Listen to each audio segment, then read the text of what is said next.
Bonjour à tous, Casimir, Soleil, Neptune. On a eu Saturne qui est venu mourir dans le cœur du Soleil.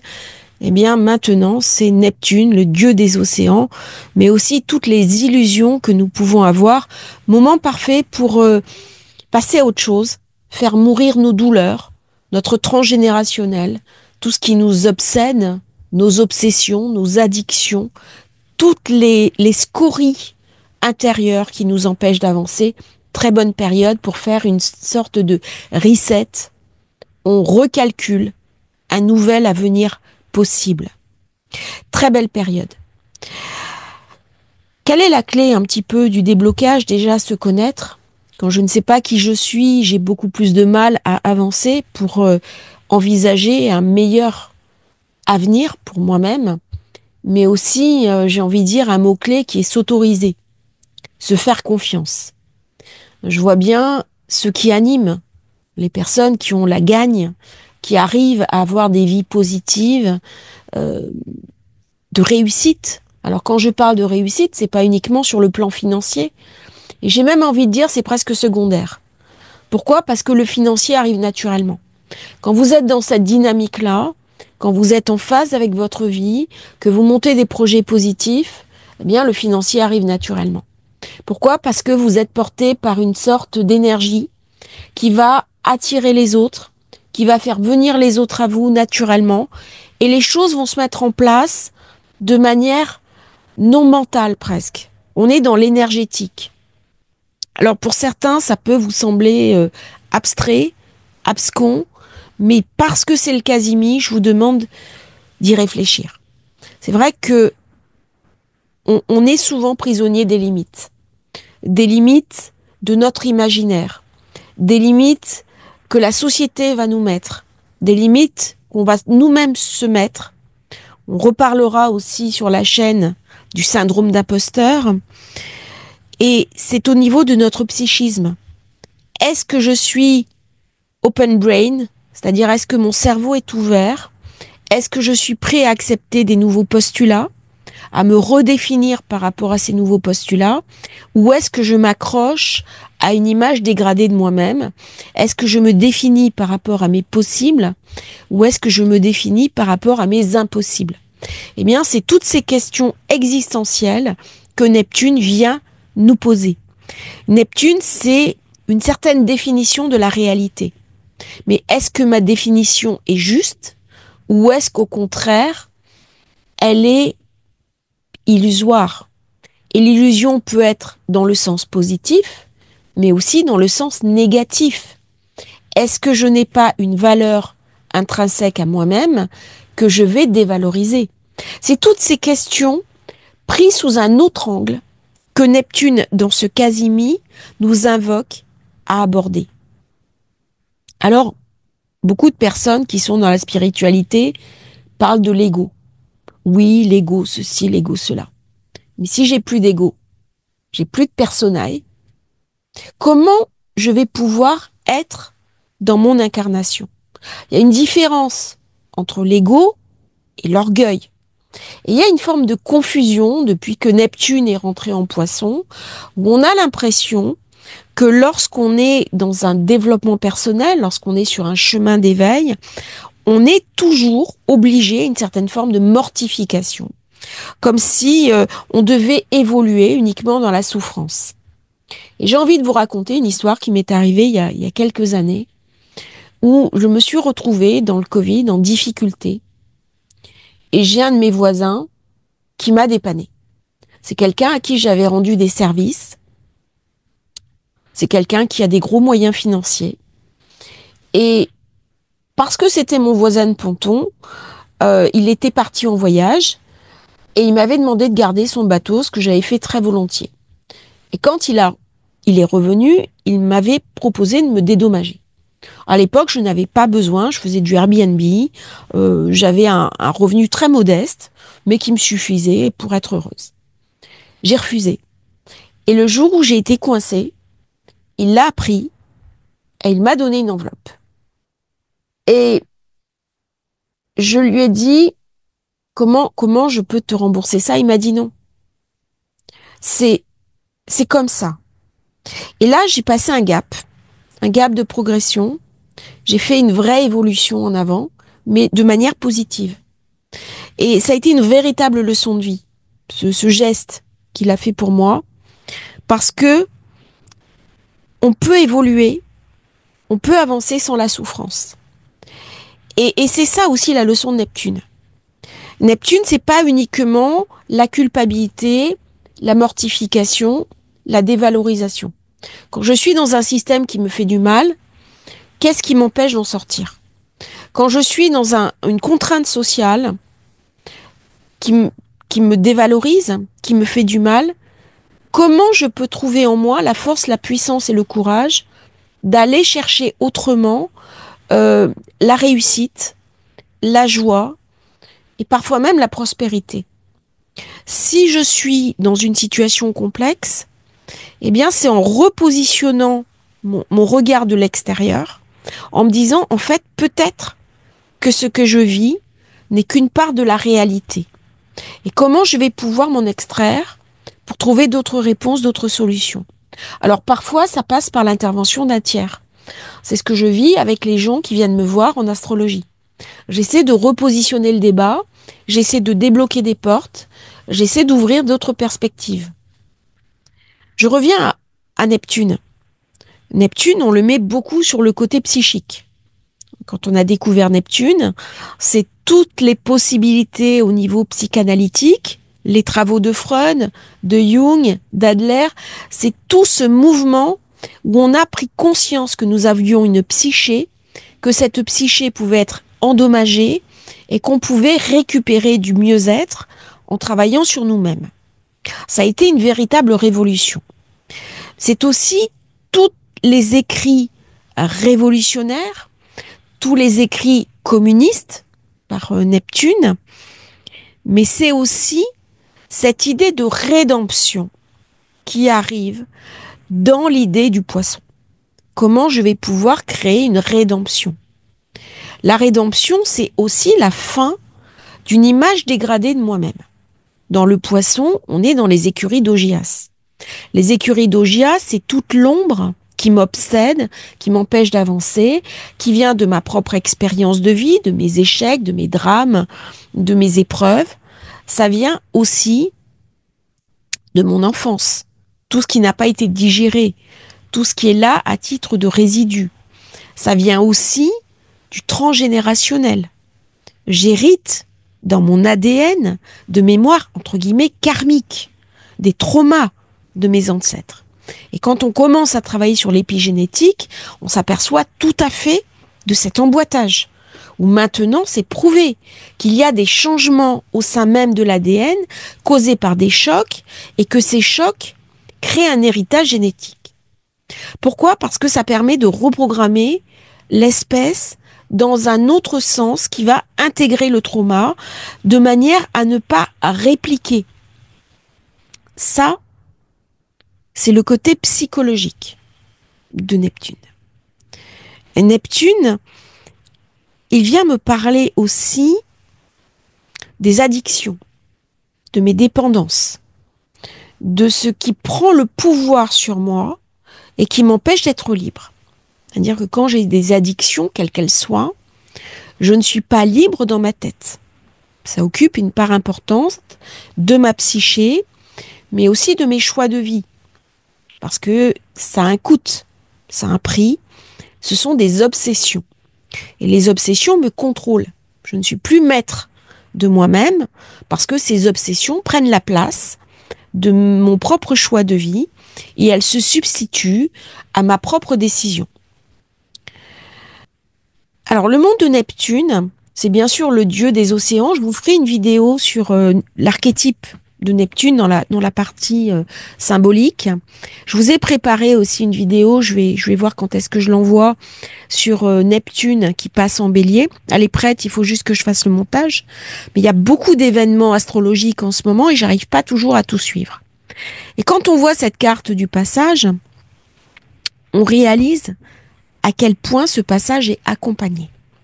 Donc c'est vraiment un moment, avec cet ascendant Scorpion, de transformation, parce que les temps à venir, dans les 3 ans qui viennent, c'est-à-dire 2025, 2026, 2027, vont être sous le contrôle Pluton, Uranus, Neptune, Saturne.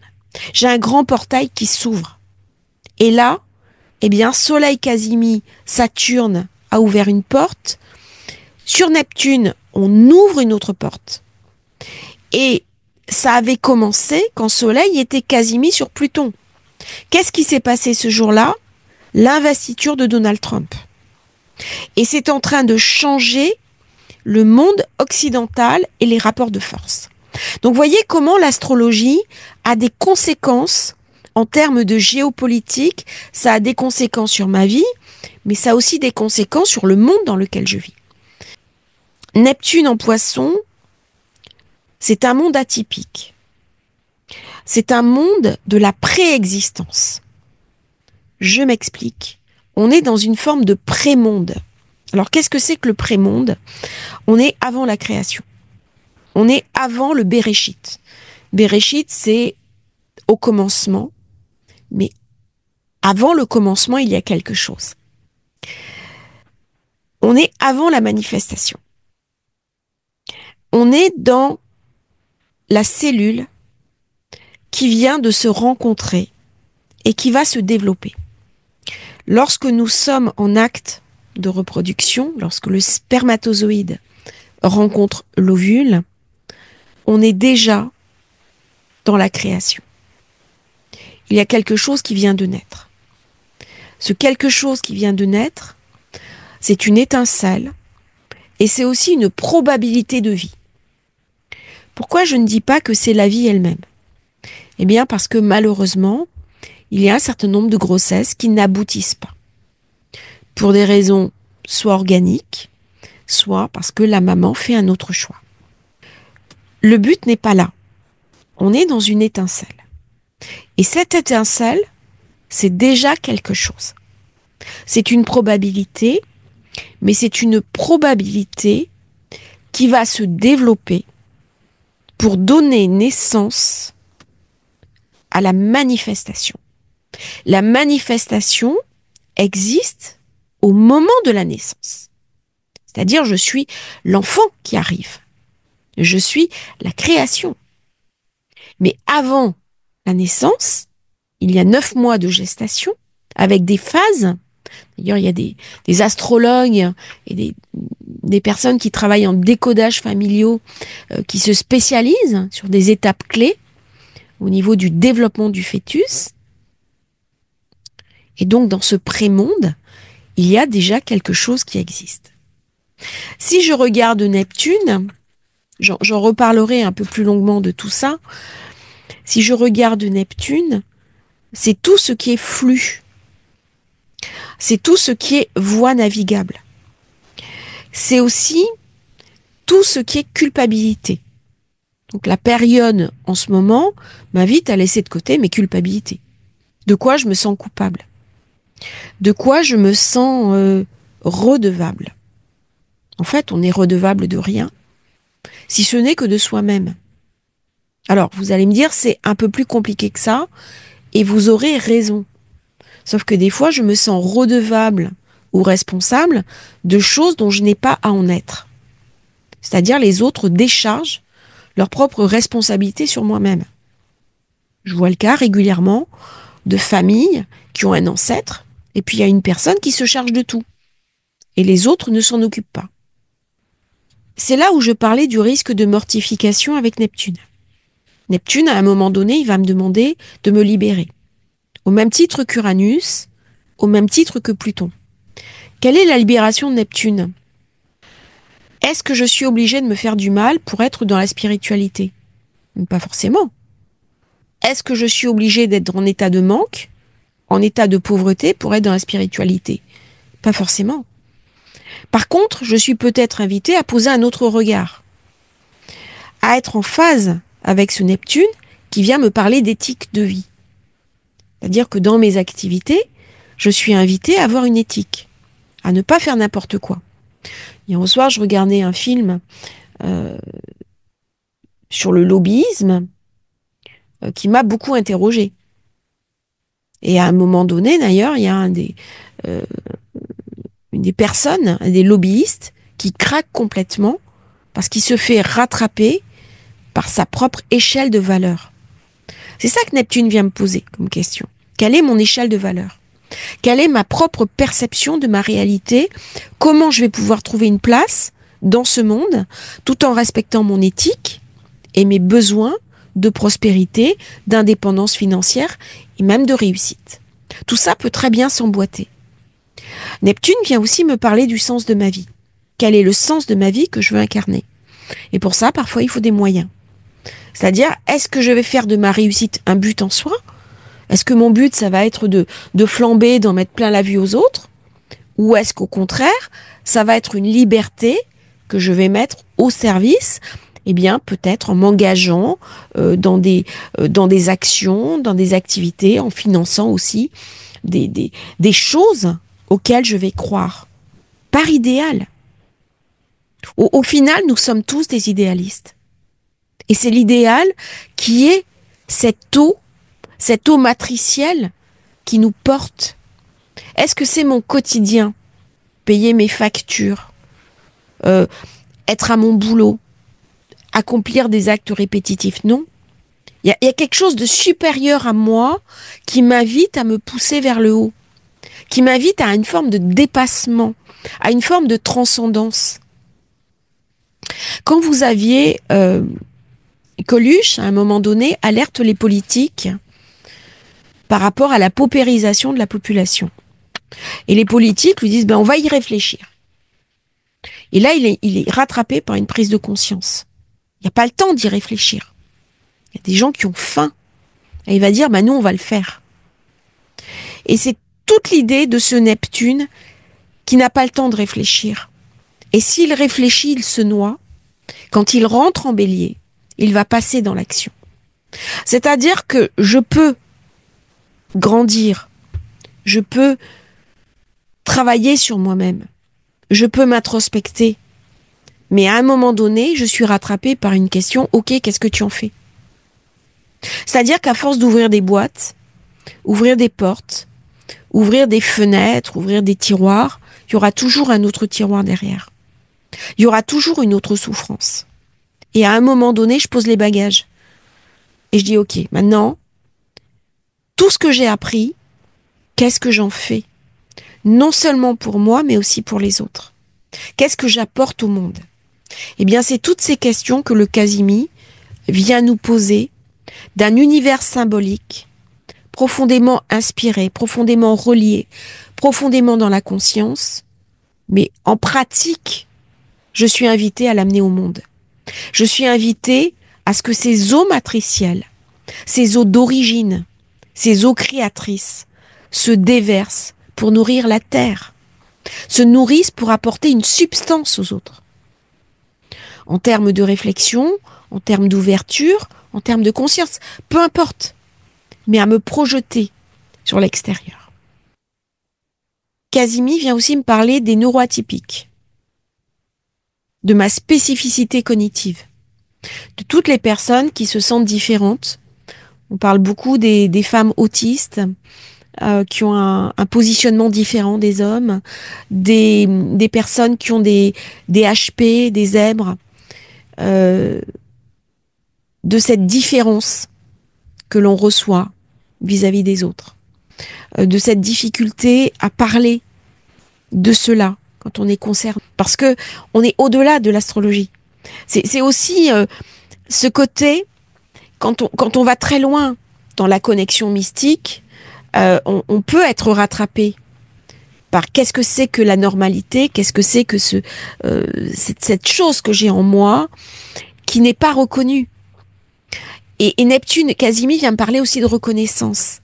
Mais avant de parler de la reconnaissance des autres, ça passe par la reconnaissance que j'ai de moi-même. Ça passe par mon propre regard. Alors d'un point de vue beaucoup plus pragmatique, Neptune, c'est le flux. C'est les courants. C'est aussi le flux financier. Oui. C'est tout ce qui est flux, argent liquide. flux énergétique, tout ce qui est ondulaire. Du coup, ça vient me parler aussi, si je suis dans ces univers d'avant le monde, de pré-monde, je suis aussi dans les univers financiers avant la manifestation. Donc tout ce qui se prépare un peu de manière obscure et dont je n'ai pas l'information. Et on voit bien comment il y a des tractations, comment il y a des mouvements, comment il y a des trafics d'intérêts, comment il y a toute une finance occulte qui se prépare avant d'émerger. On appelle par exemple les airdrops ou des réservations de crypto avant qu'elles ne soient disponibles pour le grand public. Et d'ailleurs, ce qui est amusant, c'est que les gros portefeuilles, on appelle ça des baleines. Donc on rejoint bien cet imaginaire neptunien poisson. Et les baleines sont chassées. On chasse les baleines. Pourquoi ? Parce que suivre le courant, et on reste encore dans cet univers de Neptune, eh bien, permet d'avoir les investissements des baleines et peut-être de saisir des opportunités. Donc vous voyez, Neptune, c'est pas que l'illusion. C'est pas que le mensonge, c'est pas que la trahison. C'est vraiment un univers aussi très virtuel, très englouti, avec des strates de compréhension où je suis invitée à pénétrer peu à peu. Et tout ça, ça va apparaître quand Neptune va arriver en Bélier. Donc là, intéressez-vous aussi à ça parce que il y a peut-être des choses à faire maintenant, à se positionner maintenant. Je pense notamment au... Alors, attention, c'est pas des conseils d'investissement, soyez très vigilants parce qu'il va y avoir des grosses secousses mars-avril sur les invests.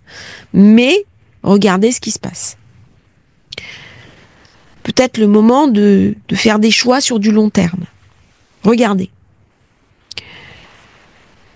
C'est aussi tout ce qui est univers parallèle. J'en reparlerai dans une autre vidéo, mais tout ce qui est développement, par exemple, du Web 3. On est sur Neptune.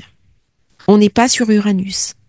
Et là, il y a vraiment quelque chose qui s'emmagasine, qui se prépare, qui se met en forme. Et on n'a pas l'information.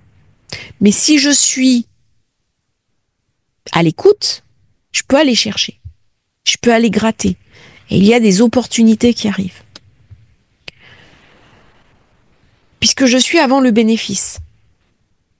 Donc avant le bénéfice, bien sûr, ça peut échouer. C'est-à-dire qu'il y a une prise de risque. Mais une fois que l'enfant est né, il n'y a plus de prise de risque. Quelque part, il y a une croissance. D'accord, exponentielle. Mais la croissance de la première rencontre, de la première cellule qui se coupe en deux, jusqu'à l'enfant qui naît, c'est stratosphérique. Eh bien, dans les projets, c'est pareil. Et voyez un petit peu comment Neptune, on le voit trop sur le côté illusoire, ce côté qui me ment. Alors bien sûr, il a cet aspect-là. Bien sûr, mon projet peut très bien échouer. Et je vais dire un mot qui peut sembler transgressif, avorter. Mais il peut aussi naître et donner naissance à quelque chose de magnifique. Donc voyez un petit peu comment, quand on couple cet univers du Casimi, alors en plus c'est aujourd'hui, donc s'aligner vraiment sur ça. Et j'invite vraiment les personnes qui ont de l'intuition, peut-être à redéployer votre intuition. Peut-être pour vous aider sur le côté matériel, sur le côté concret, sur le côté professionnel, pas uniquement sur le côté abstrait. Allez tester votre intuition. Il y a des hommes d'affaires, des financiers qui ont une intuition incroyable, incroyable, et ils sentent. Ils perçoivent les tendances, les mouvements. Alors bien sûr, il y a de la culture derrière, mais il y a quelque chose de subtil qui est saisi. Qu'est-ce qui vous empêche de faire pareil ? Alors vous allez me dire, je sais pas. Mais ça, on apprend. On passe des heures à chercher, à comprendre, à analyser, à s'intéresser. Il y a des portes qui s'ouvrent avec un Casimir. L'ancien Neptune, très dans la culpabilité, très oui, j'invente un monde à ma mesure, hein, puisque je pense le monde, tout va être bien, donc du coup ça va être bien. Puis d'un coup je me casse la figure. Moi j'ai vécu assez d'échecs dans ma vie pour savoir que ça a un prix, ça a un coût. Et pourtant j'avais tout fait comme il fallait. Mais dès qu'on fait tout, quelque part je n'avais pas fait ce qu'il fallait, puisque ça a échoué. Alors, je peux dire, c'est la conjoncture, ok. Mais pourquoi j'ai pas vu la conjoncture? Où a été le manque? Et c'est quand je me réapproprie ma responsabilité que je vais pouvoir saisir Neptune dans sa grandeur. Neptune, il joue aussi avec Jupiter. Il joue avec Jupiter et avec Vénus. Alors Vénus, qu'est-ce qu'elle vient me raconter sur l'aspect de Neptune? Parce qu'elle aussi, hein, dans quelques jours, elle est en Casimir. On est vraiment là sur quelque chose de très important. Là, on a plein de Casimir. Il y a vraiment quelque chose en moi à faire mourir. Le vieil homme, hein, ce Saturne, on a commencé par lui, mais avant on a commencé par Pluton. Donc il y a vraiment quelque chose d'une reconfiguration à faire et d'une transfiguration. C'est quoi cette transfiguration? C'est aussi l'amour. Pas l'amour des autres, l'amour de ce que je suis. Si je suis pas apte à me reconnaître comme enfant du divin, et donc apte à m'aimer en tant qu'étincelle divine, manifestation d'une étincelle divine, ça ne veut pas dire avoir un super-ego. Ça ne veut pas dire être dans l'autocentrage. Ça veut dire simplement je suis une étincelle divine qui rencontre des autres étincelles divines. Mais quand j'ai conscience d'être cette étincelle divine, je me fais confiance à la vie. Qu'est-ce que je risque? Qu'on me dise non dans mes affaires? C'est pas grave. Je rencontrerai quelqu'un qui me dit oui. Et puis on prend des risques. Puis si j'échoue, c'est pas grave, je tomberai, je me relèverai. Comme j'ai fait, j'ai déjà eu, oui, une faillite d'entreprise. J'ai rebondi. Où est le problème? L'échec. Mais les Américains, les Anglo-Saxons savent très bien que pour qu'il y ait réussite, il faut qu'il y ait échec. Un enfant, il se lève, il tombe, il se lève, il tombe, il se lève, il tombe, il se lève, il marche. Et on apprend dans l'échec. Et c'est l'échec qui va faire que je réussis, que j'ai ma confiance en moi. Si je me dis, oh là là, faut pas qu'il y ait d'échec, il peut pas y avoir de réussite. Si demain je me plante, je ferai autre chose. Je rebondirai. Parce que je suis étincelle divine. Parce que je suis enfant du divin. Parce que je suis une lumière intérieure et que de toute façon, quoi que la vie me réserve, je ne perdrai pas ça. Et ça donne une confiance en soi qui est extraordinaire. Tout ça avec le Casimir. Alors on regarde vite un petit peu ce que ça vient raconter. Alors moi je suis tombée sur un post là. Elon Musk. Voilà. Ça y est, ils sont rentrés, les astronautes. Regardez. 9 mois quand même dans les airs. Bloqués les bonhommes. Voilà. Ils tombent dans l'eau. Regardez comme c'est beau. Premier retour sur Terre. On tombe dans la mer. Oui. Regardez la symbolique de Neptune. Ah, moi, j'adore cette image. Alors, je sais que je vais avoir des critiques parce que c'est Elon Musk et que c'est X, mais regardez la beauté de l'image, quoi. Moi, je suis, voilà, la NASA. Voilà, le retour. C'est magnifique. C'est magnifique. Voilà. Voilà, donc j'ai leur visage ici. Alors, au niveau des événements sur Neptune, il y a plein de choses qui sont liées. Alors, je prends l'agence France Presse parce que ça évite un petit peu de me dire oui, pourquoi vous choisissez ça, pourquoi vous choisissez pas ça. Bon, je prends l'agence France Presse. Le maire d'Istanbul, opposant au président Erdogan, interpellé. Voilà. Donc ça, c'est le côté Neptune. Neptune, j'en avais beaucoup parlé, c'est l'idéologue, c'est l'idéologie. Il y a aussi toujours les problèmes Israël. Hein. Voilà. L'accord de trêve, bombardement. Poutine et Trump. Par contre, la Russie pas prête à faire des concessions. Voilà. Donc tout ça, c'est Neptune. Des frappes. Et là, c'est des inondations. Bah oui, forcément, c'est Neptune, ici. Bien sûr, les problèmes avec l'Algérie, j'en avais parlé, hein, des soucis avec l'Algérie, que ça allait continuer. Donc, retaillons. Le problème des Philippines. Voilà. Et le Mali, son retrait de l'OI, de l'Organisation internationale de la francophonie.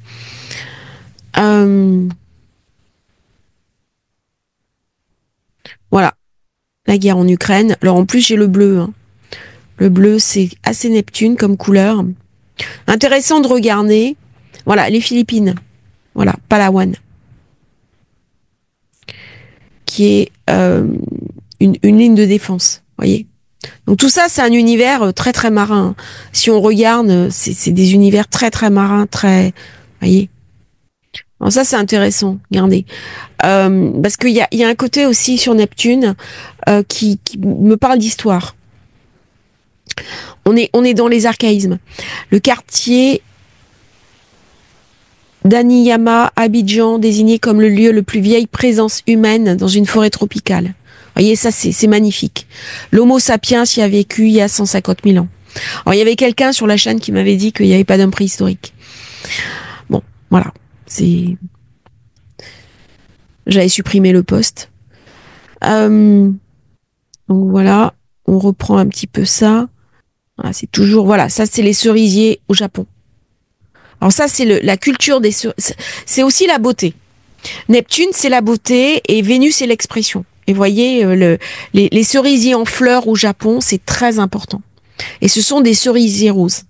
Alors, pour les personnes qui sont en Provence, moi à l'époque, quand j'habitais sur Aix-en-Provence, puisque ma famille est originaire d'Aix-en-Provence, on faisait les routes du Luberon. Et on faisait vraiment cette route des cerisiers en fleurs au printemps. C'était extraordinaire. Et c'est exactement ça.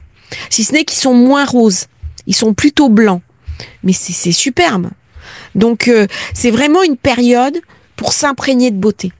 Pour s'imprégner de splendeur. Et c'est un risque, avec l'actualité, justement, de voir la laideur du monde et se dire, en fait, il faut y poser un regard bienveillant. Même si il y a de la peur, c'est vrai qu'on a des politiques qui sont très bons en ce moment pour faire monter la peur, mais regardez la beauté du monde. Imprégnez-vous de cette beauté. Et c'est dans notre manière de fonctionner, notre manière d'être, en fait, qu'on peut projeter autre chose. Ça ne veut pas dire que je m'illusionne sur le monde. Le Neptune qui est illusionné, c'est pas le Neptune que je pratique. C'est pas le Neptune que vous trouverez sur cette chaîne. Neptune, il va me dire j'ai un idéal.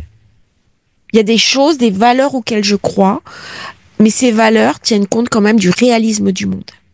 Donc vous voyez, c'est magnifique. Alors ça aussi, c'est Neptune, bien la drogue, les gangs. Et ça, c'est en Australie. Alors, je me demande comment on peut faire un truc comme ça. Un passager a été inculpé après qu'un navire de croisière en provenance d'Argentine a accosté dans le port de Sydney et qu'une découverte illégale a été faite dans sa cabine samedi. Donc, ils ont trouvé de la drogue. Mais franchement, faut pas être futé, hein, parce que en Australie, ils fouillent tout. Donc, vraiment, le type, c'est pas un malin. Puis, de toute façon, le jour où on arrêtera un peu tous ces gangs, enfin bon, voilà quoi. Mais ça m'a fait sourire parce que c'est sur un navire de croisière, c'est du trafic de drogue. On est complètement dans cet univers Neptune, Casimir, vous voyez. Et ce côté éthique, Alors je continue un peu sur le fil de l'actualité. Bon, je vais essayer de pas faire de la pub non plus. Alors Neptune, c'est aussi la foule, hein. Et ça, c'est le Festival des couleurs en Inde. Alors, c'est un truc assez dingue. C'était le 14. Et les gens se mettent des couleurs les uns les autres. Et il y a une grande différence. C'est-à-dire le symbolisme constitue les différents aspects de la vie. Et regardez comme c'est beau. Et alors, ça fait des photos, mais extraordinaires. On les trouve facilement. Alors les femmes, les hommes, et c'est un festival c'est le deuxième jour de Holi. Donc on utilise les couleurs, on les projette sur les gens, et c'est des couleurs naturelles. C'est-à-dire c'est des couleurs qui viennent de fleurs qui ont macéré. Et c'est avant des prières religieuses. Donc il y a toute une tradition sur le festival des couleurs, et on voit regardez, ça aussi c'est Neptune. Ce festival des couleurs. Ça c'est un truc que j'aimerais beaucoup faire un jour dans ma vie, participer à ces festivals de couleurs. Regardez. Et c'est là où Neptune a cet aspect beauté. Il y a quelque chose de la fête. Il y a quelque chose d'une énergie. Voilà, je vous remercie d'avoir suivi cette vidéo sur ce Casimi, comment dirais-je, Soleil Neptune. J'espère que ça vous aura intéressé. Si vous souhaitez commander votre thème de naissance, votre révolution solaire, vous avez le lien dans la description. À bientôt pour un nouveau partage sur Astrologie Facile. Merci pour vos nombreux commentaires. J'ai pas le temps d'y répondre à tous, j'ai mon excuse. Par contre, ça me touche énormément. Je veux vraiment vous remercier. J'aimerais pouvoir vous répondre, mais je peux pas faire beaucoup de vidéos, répondre. Enfin, c'est un peu compliqué, mais vraiment, vraiment, ça me fait plaisir, ça me touche, et j'apprécie vous lire. Je le fais scrupuleusement le matin, le soir, et merci à tous pour votre soutien, parce que ça m'encourage aussi à faire de nouvelles vidéos. À bientôt!